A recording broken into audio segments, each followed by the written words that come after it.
It is totally their responsibility. And if they had taken care of the business earlier, we would be in this situation right now. The way that the game went and how egregious the referees were and how they were not protecting players, and they especially weren't protecting the #1 player in this league, the biggest draw in this league, which is Caitlin Clark, and they continue to not do that. She's gonna stand up for her teammate, and that's what she did in that moment. The WNBA is dealing with a full-blown credibility crisis, and the Indiana Fever have had it up to here. What Caitlin Clark endured against the Connecticut Sun wasn't just another bad whistle. It was part of a disturbing trend that's been quietly tolerated for way too long, and now it's boiling over. Here is the problem. So many of these incidents are happening towards Indiana Fever players, particularly Caitlin Clark. Instead of headlines celebrating the Fever's huge win and their well-earned spot in the Commissioner's Cup Finals, all anyone can talk about is how Caitlin Clark continues to get manhandled. This wasn't physical basketball. This was a full-on ambush with stripes on the sidelines, shrugging like it's business as usual. The Sun didn't just play hard. They practically auditioned for an MMA contract and somehow walked away clean. If you've had it with corrupt referees, comment "Protect Caitlin Clark." Let's go. The moment Fever head coach Stephanie White stepped in front of the mic, you could tell this wasn't going to be your average post-game cliche session. No measured takes, no coach speak. She was locked and loaded with facts, fury, and a full tank of righteous indignation ready to unleash. Dylan, for this first, I know you and Jacy go way back to the Big Ten. What was going on with the chippiness there, and what explanation were you given for the tech that you got? I'll take the official questions. I've got every blazing highlight lined up, because this post-game wasn't just a rant, it was a reckoning. If there's one thing this game taught us, it's that the WNBA hasn't just failed to adjust after Caitlin Clark's injury hiatus. They've flat-out tuned out every warning sign. And the Fever? They're officially out of patience, done playing nice, and ready to put the league on blast. Let's rewind the chaos, the aftermath, and the wave of reactions now crashing over the WNBA's officiating department like a tidal wave of "do your job." The matchup: Indiana versus Connecticut in a high-stakes Commissioner's Cup rematch. Now, the Sun might not be title favorites, but they've perfected the art of messy basketball, and considering their record against the Fever, they clearly came into this one ready to stir the pot. From tip-off, the energy was tense, the fouls were flying, and the refs seemed to have left their whistles in the locker room, or just reserved them for Clark alone. And Caitlin Clark are talking to the official. They're both going at it saying, hey, oh, there's a little extra right there. Uh-oh. Enter Jacy Sheldon, best known this season for treating opposing players like bowling pins. She's already injured Sophie Cunningham and Sydney Colson, but apparently, she wanted to go 3 for 3 with a little extra spice for Caitlin Clark. Her mortal enemy took out a player. Jacy Sheldon. Caitlin Clark's mortal enemy. Jacy Sheldon. So she made a beeline for Caitlin's face. Yes, literally. And in the chaos that followed, Marina Mabrey body-checked Clark so hard you'd think they were scrimmaging for an NFL combine. Watch when Caitlin Clark is trying to create some space. It looked like she just got hit in the eye there. Ooh, and Marina Mabrey. I missed that one, Idona. Oh, I missed that one too. For fans watching at home, it was deja vu of the worst kind. From Dejanay Carrington's infamous eye poke to Kennedy Carter's WWE audition, we've seen this horror movie before, only now it's becoming a franchise. In a single play, Connecticut resurrected all the dirtiest hits of last season in rapid-fire succession, poking, pushing, and shoving like they were getting bonuses for each foul. You can't claw someone in the eye. Eject her. Eject both of them. Eject both of them.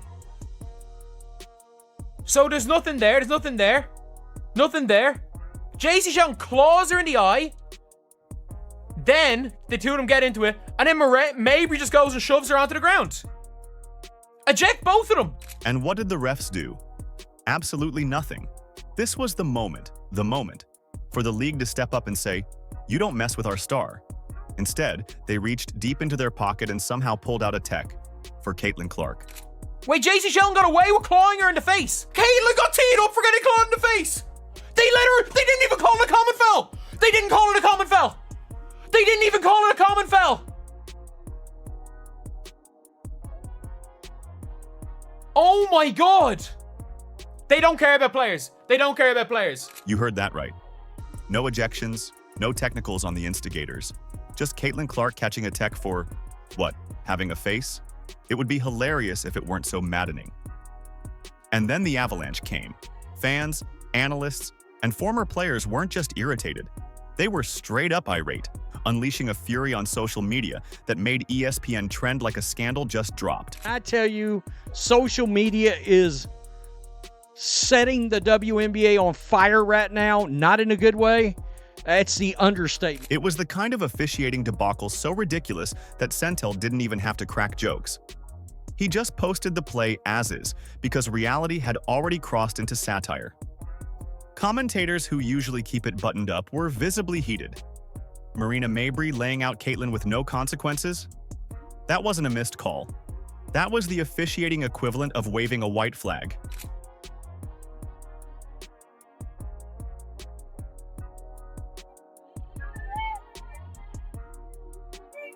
Yeah, it looked like Caitlin got hit hard, both by Jacy, Sheldon, and Marina Mabrey there. I would not be. Even the usually diplomatic voices were fed up. When Caitlin Clark gets tackled and she's the one penalized, that's not basketball, that's parody.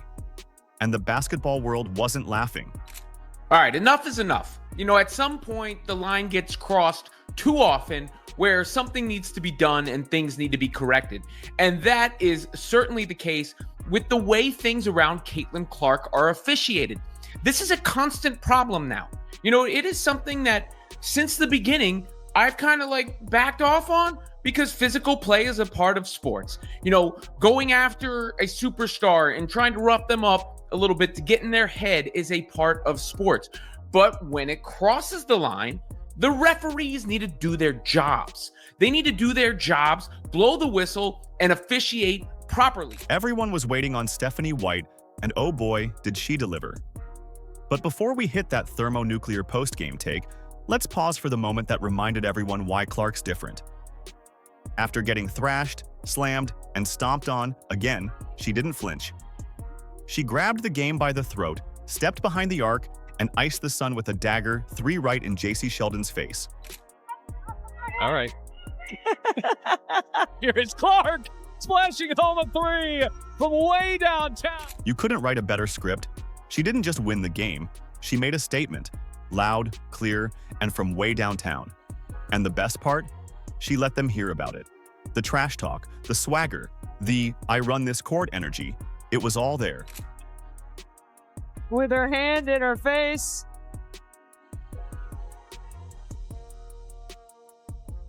Competitive. And then came the moment that flipped the narrative completely. After the dust had settled, the Fever's official account dropped a slow-motion clip of Caitlin Clark's reaction. And let's be clear, that wasn't just a celebration. That was a declaration. A silent cinematic mic drop seen across the basketball universe.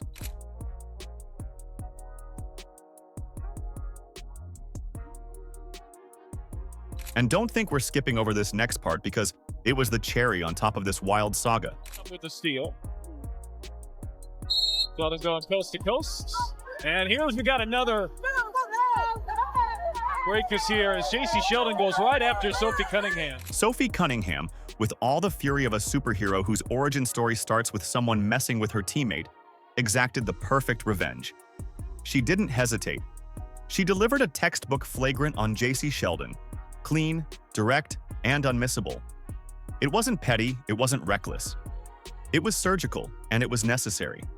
Sophie didn't show up this season to pad stats. She was brought in to be the Fever's security detail, enforcer, and moral compass, all rolled into one headband-wearing powerhouse. When someone comes for Caitlin, they now understand there's a price to pay. This was all game, folks. All game. Caitlin Clark and the Indiana Fever were getting checked. All game. The Indiana Fever were getting punked. All game. The referees let this physical style of basketball continue and continue and continue and continue and continue and continue. And eventually, Sophie Cunningham had enough. The days of letting it slide are officially over. Indiana's tolerance has expired, and Sophie just filed the final notice. The crowd? Absolutely electric. They knew what they were witnessing wasn't just retaliation. It was a message broadcast in high definition. The Fever will not be pushed around anymore. And then we hit a tipping point. It is totally their responsibility. That's a hard foul. That's a flagrant foul.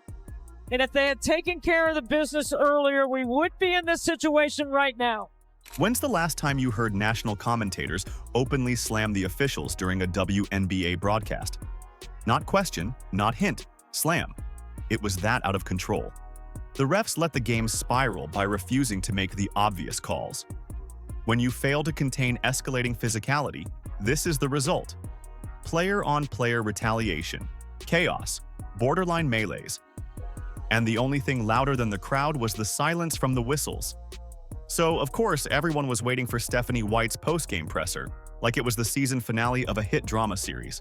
There wasn't an explanation for the tech that she got. You know, I think it was pretty obvious that stuff was brewing, right? When the officials don't get control of the ball game, when they allow that stuff to happen, and it's been happening all season long. All season long. It's not just this game. It's been happening all season long. This is what happens, right? This is what happens. You've got competitive women who are the best in the world at what they do, right? And when you allow them to play physical and you allow these things to happen, they're going to compete. And they're going to have their teammates' backs. Because if you remember, Coach White already went nuclear earlier in the season over poor officiating and caught a fine for it. But this was DEFCON 1. What happened during this game wasn't about one missed call. It was the latest chapter in a saga of blatant, repeated, and dangerous disregard for the league's most important player. And Stephanie didn't walk into that presser with a speech. She walked in with a flamethrower. Do you really think that the NBA would be allowing certain players in the NBA to go after LeBron the way that Caitlyn was chucked to the ground? Do you think if another player came up, blindsided LeBron, chucked him to the ground after he had just been poked in the eye, that the NBA would be like, oh yeah, technicals, nobody's ejected, just a common technical foul? That would never it would never happen. And it's crazy that, I mean, it's not actually crazy, it's not surprising, unfortunately, because the referees have been horrible this entire time. But somebody else who called out the referees and has not been afraid to call out the referees is Coach Stephanie White. Commentators echoed the same sentiment. The refs lost control. It was a failure in real time, and every player felt it. When the officials won't protect you, the players will protect each other. That's exactly what we saw, and you better believe the Fever's front office approved every second of Sophie's enforcement. They've had it. This kind of thing? It's textbook sports justice. The NBA's been doing it for decades. Remember the bad boy Pistons? The Jordan rules? The Bulls having to hire enforcers to protect Jordan? You don't touch the star without getting touched back. Think Draymond Green protecting Steph Curry. Same energy. It's about respect, about hierarchy, about sending a warning. Take liberties with our franchise player, and you'll regret it. Can you specifically detail what you mean by get control of the game, just to be in your words? Get control of the game is call the fouls that are actually happening on the floor. Right, and consistently call the fouls that are actually happening on the floor. Stephanie White, for her part, did everything she could to protect Caitlyn postgame, fielding the tough questions herself.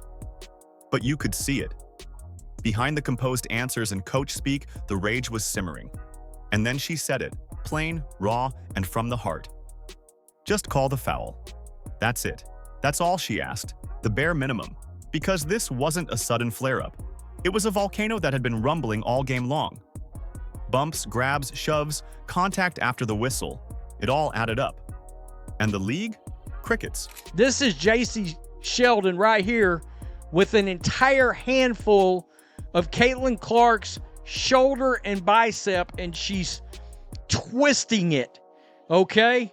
I mean, this is wild. Here's the zoomed out look, the snapshot. I mean, this league does not have control of its players. The most ridiculous part? Players like Jacy Sheldon, who barely register on the league radar, are getting the green light to lunge at Caitlyn like it's a demolition derby. The WNBA is playing a dangerous game. They're risking not just a player, but the engine of their entire resurgence. Caitlin Clark isn't just a star, she's the star. The reason for sold-out arenas, TV ratings, national coverage. Take her out, and the whole house of cards could come crashing down. Coach, do you think it's something pertaining to your team, or do you think this is a league-wide issue? Well, I've seen quite a few dust-ups in the league so far, so I think it's a league-wide issue. I mean, bad officiating is bad officiating. And even worse? By doing nothing, the league is setting the tone. They're saying it's open season on Caitlyn. You can rough her up, cheap shot her, poke her in the eye, And odds are she'll be the one whistled. That's not just incompetence, that's negligence. Then came the line that's going to be replayed in every sports segment from coast to coast. The game has changed so much. Players are faster, they're better, they're bigger, they're stronger. They're as good as they've ever been. They're as athletic as they've ever been. The game is fast now. Things are happening quickly. Everybody's getting better, except the officials. Stephanie White didn't just point the finger at the refs from this game. She called out the entire WNBA. This isn't isolated, it's systemic. They've complained before, they've filed concerns. And the league? Nada. No action, no review, just silence and a steady stream of technicals for the players being targeted. Then she dropped the hammer. These officials aren't keeping up with the league. Translation: the referees are out of their depth. The game has evolved, and the officiating hasn't. It's a serious accusation, and it should send shockwaves through the league offices. But let's not kid ourselves. This isn't the first red flag. It's just the loudest. Coach, you talked about the way that the game has been officiated for you guys. How did you see the foul that was not called, or a lack of foul, on the Bonner play, and then follow it up by Lexi Hull getting called for the foul? I thought it was egregious, honestly. I mean, I thought it was obvious. I felt like AB got one, had one going to the rim. They're in rotation. DB's was crazy. And then Lexi's, I felt like equally, we talk about, coming into the path, and it was an offensive player veering into the defensive player's path. It is what it is. We have to be able to play through it. But at the same time, I feel like it's really disrespectful. We've seen Caitlin nearly in tears mid-game, pleading for a fair whistle. We've watched her get blindsided while the refs look the other way. This isn't behind closed doors anymore. It's live and in color. And now the WNBA is standing at a crossroads, staring down three massive problems. Finally fed up. Once again, WNBA, we're not talking about your basketball. We're talking about the WNBA WWE Raw circus that you got going on right now. First, the headlines aren't about basketball anymore. Nobody's talking about the Fever's playoff push or how Clark dropped another jaw-dropping performance. All the focus is on the chaos, brawls, missed calls, and fan outrage. This was supposed to be a celebration of rising talent, but instead, it's become a circus. Second, if Caitlin Clark goes down again, the WNBA's moment could vanish overnight. Ratings? Gone. Ticket sales? Plummet. Media coverage? Poof. We already got a preview when she missed 5 games earlier this season, and it wasn't pretty. The league without Caitlin feels like the Super Bowl with no halftime show. Flat, forgettable. All the owners have to do is say, what if she gets injured again? It's like, we are not committing to this because she can get injured again. If she gets injured again, it's over. And lastly, and this one's the most dangerous, the league has alienated its biggest asset. Caitlin Clark fans aren't just cheering her on, they're now openly rooting against the WNBA's leadership. That's not a branding issue. That's a full-blown civil war. You've got a league that should be embracing its biggest star, instead creating animosity between her supporters and the officials meant to protect her. So now, the fire's lit, and the spotlight's blinding. The WNBA can't hide behind vague statements or backroom apologies anymore. The whole world is watching. And what they do next will define their future. Because one thing's certain, this league cannot afford another second of silence. If you've had it with corrupt referees, comment, protect Caitlin Clark. Like, subscribe, and turn on all notifications so you never miss out. Click the video on the screen, and we will see you in the next one.